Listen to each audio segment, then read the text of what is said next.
এক বছর পেরিয়ে গেছে, এখনো বিচার মেলেনি। গত বছরের ৯ আগস্ট আরজি কর মেডিকেল কলেজ ও হাসপাতালে এক শিক্ষানবিশ নারী চিকিৎসককে ধর্ষণ ও হত্যার ঘটনা ঘটে। কিন্তু ওই চিকিৎসকের পরিবার বিচার না পাওয়ায় মুখ্যমন্ত্রী মমতা ব্যানার্জির পদত্যাগ করা উচিত এমন দাবি তুলে শনিবার রাজ্য প্রশাসনের সদর দফতরের সামনে মিছিল বা নবান্ন অভিযানের ডাক দেয়। কিন্তু নবান্ন অভিযানের সময় শুধু পুলিশই বাধা নয়, বরং ওই চিকিৎসকের বাবা মাকে মারধরের অভিযোগ উঠেছে।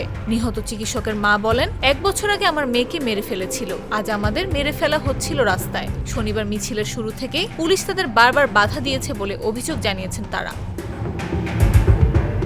গত বছরের ৯ আগস্ট কলকাতার প্রথম সারি মেডিকেল কলেজ ও হাসপাতালে কর্মরত অবস্থায় ওই নারী চিকিৎসকের ধর্ষণ ও খুন করা হয়। কলকাতা হাইকোর্টের নির্দেশে এই মামলার তদন্তভার যায় কেন্দ্রীয় সরকারের তদন্তকারী সংস্থা সিবিআই এর কাছে। সিবিআই তদন্ত করে কলকাতা পুলিশের সিভিক ভলান্টিয়ার সঞ্জয় রায়কে দোষী সাব্যস্ত করে চার্জশিট দেন। আদালত তাকে আজীবন কারাবাসের নির্দেশ দেন। কিন্তু নির্যাতিতার পরিবার সদস্যদের দাবি, এই ধরনের ঘটনা সঞ্জয়ের পক্ষে একা ঘটানো সম্ভব নয়, এর পেছনে আরো বড় কারো হাত রয়েছে। এরপর থেকে কলকাতায় ন্যায় বিচার দাবিতে বিভিন্ন ধরনের আন্দোলন চলছে।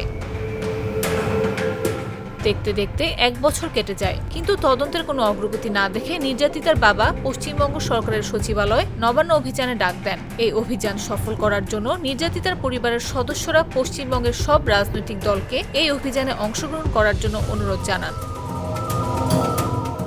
নবান্ন অভিযান আটকাতে ত্রিস্তরীয় ব্যারিকেড ব্যবস্থা করেছিল কলকাতা পুলিশ। আন্দোলনকারীরা সেই ব্যারিকেড টপকে এগিয়ে যাওয়ার ক্রমাগত চেষ্টা করে। এরপর আন্দোলনকারীদের ছত্রভঙ্গ করার জন্য পুলিশ লাঠিচার্জ করে। অভিযোগ উঠেছে, সে সময় লাঠির আঘাতে আহত হয়েছে নির্যাতিতার মা, তার মাথায় আঘাত লাগে। আহত অবস্থায় নির্যাতিতার বাবা মাকে বাইপাসের কাছে বেসরকারি হাসপাতালে ভর্তি করা হয়েছে।